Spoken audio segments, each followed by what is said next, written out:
The clock blinked 12:03 a.m. Sarah's eyelids felt heavy, weighed down by the exhaustion of a long day. Just as she was drifting off to sleep, the phone on her nightstand rang, jolting her awake. The shrill sound pierced the quiet of the night, making her heart race. She fumbled for the receiver, her heart pounding in her chest. Her fingers trembled as she reached out, the darkness around her feeling suddenly oppressive. Who would call at this hour? The question echoed in her mind, filling her with a sense of unease. "Hello?" Sarah whispered, her voice trembling slightly.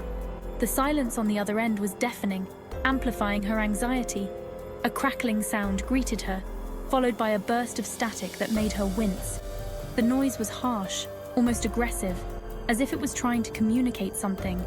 She pulled the phone away from her ear for a moment, then hesitantly brought it back, straining to hear anything over the noise. Her mind raced with possibilities, each more unsettling than the last. "Hello?" Sarah repeated, louder this time. The static continued for a moment longer, then faded slightly. A faint voice, barely audible, sent chills down her spine. "I see you." The voice was raspy and distorted, as if coming through a long tunnel. Sarah felt a shiver run down her spine. Before she could respond, the line went dead. Sarah stared at the phone in her hand, her mind racing. Who was that? What did they want? A wave of fear washed over her, making it hard to breathe. She placed the phone back on the nightstand, her hand shaking. She tried to convince herself it was just a prank call. But deep down, a sense of unease settled in her stomach. She pulled the blankets up to her chin, her eyes darting around the darkened room, searching for any sign of movement. Section 4. Checking for intruders. Sarah knew she wouldn't be able to sleep unless she made sure everything was secure. The night was eerily quiet, and every creak of the old house seemed amplified in the stillness. She climbed out of bed and tiptoed to her bedroom door, her bare feet silent on the wooden floor. The shadows seemed to dance around her, making her heart race even faster. Carefully, she checked the lock, her heart pounding in her chest. She could feel the cold metal under her fingertips, a small reassurance in the darkness. She moved through the house, her pulse quickening with each step. Every shadow seemed to hold a secret, every corner a potential hiding place for an intruder. She checked every window and door, double-checking the locks, making sure they were secure. The old house had many entry points, and she couldn't afford to miss any. But everything seemed to be in order. The locks were all secure, and there was no sign of forced entry. Still, she couldn't shake the feeling that something wasn't right. The unease lingered, a gnawing sensation that kept her on edge. She knew she had to stay vigilant, just in case. Section 5. A text message terror. Just as she was about to return to her room, her phone buzzed on the nightstand. She cautiously approached it, her breath catching in her throat. It was a text message from an unknown number. "Don't bother checking the locks. I'm already inside." Sarah's blood ran cold.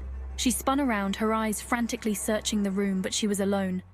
Section 6. The unexpected guest. Suddenly, she heard a soft thud coming from under her bed.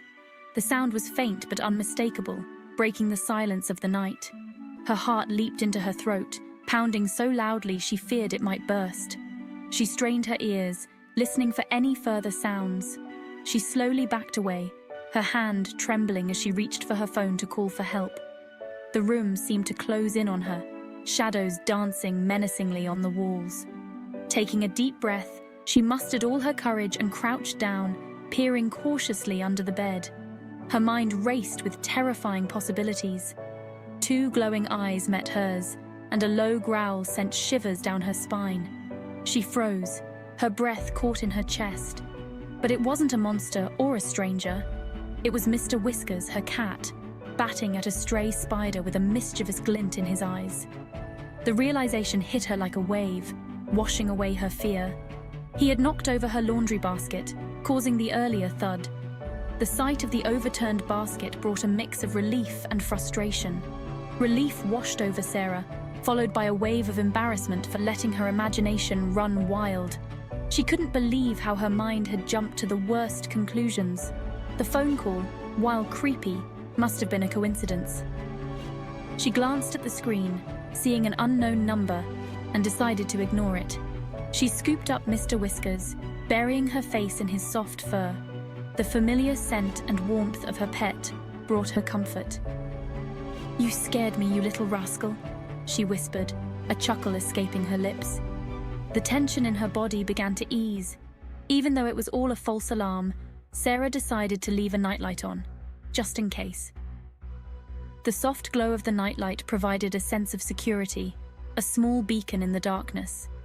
She placed Mr. Whiskers gently on the bed, watching as he curled up into a ball, purring contentedly. The room felt safe again, the earlier fear now a distant memory. Sarah lay down, closing her eyes, and let out a deep sigh.